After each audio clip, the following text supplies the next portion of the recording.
గిన్నెలు పెట్టుకుని కప్పుకుంటున్నాను నాయన కదా ఉందని చెప్పి నాలాంటి దాని మీద 6 నెలలకి అరసాం నేర్చుకుని మూలన్న ముసలం మీద చూపించినట్టు నా మీద మీరు మీద చూపించుకునేది ఎంతవరకు అది కరెక్ట్ అది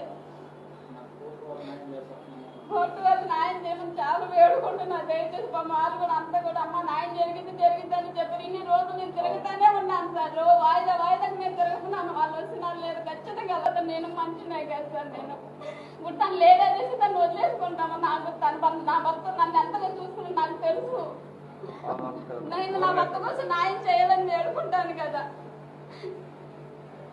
ఎందుకు అలాగా అసలు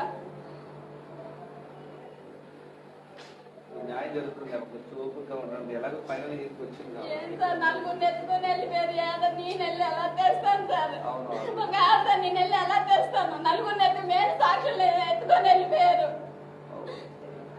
ఒక ఆడదానికి మీద ఎసురు తగులుకుంటా పోతారు సర్వనాశనం అయిపోతారు నా జోలికి వస్తే మాత్రం నా కడుపు ఎంత మండిస్తున్నా నా భర్తను చంపేసి నాతోనే మాట్లాడుతూ ఎట్టుంటుంది సార్ మీరు చెప్పండి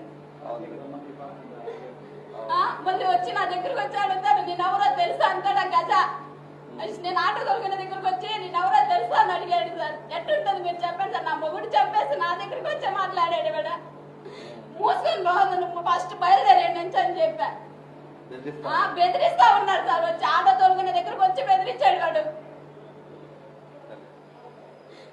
సార్ నా పేరు సత్య సార్ బెల్ట్ మురళి ఇక్కడ ఎస్కే దగ్గర హత్య జరిగింది కదా సార్ నా భర్త సార్ అతను నాకు సుమారుగా 6 సంవత్సరాల క్రితం సార్ 12వ నెల 21వ తారీఖు ఆ రోజు శనివారం సాయంత్రంగా 8 గంటల ప్రాంతంలో ఇక్కడ మర్డర్ జరిగింది సార్.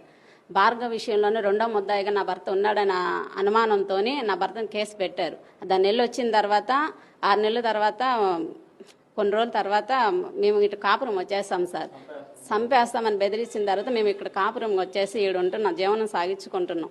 కరెక్ట్గా వచ్చిన తర్వాత 1 సంవత్సరం తర్వాత మేము ఇక్కడ ఉన్నప్పుడు మా ఆయన్ని రమ్మని కొంతమంది వ్యక్తులు మా ఆయనతో ఉన్న అతను చిన్న అనే వ్యక్తి రమ్మని చెప్తే వచ్చి మాట్లాడుతూ ఉన్నారు సార్.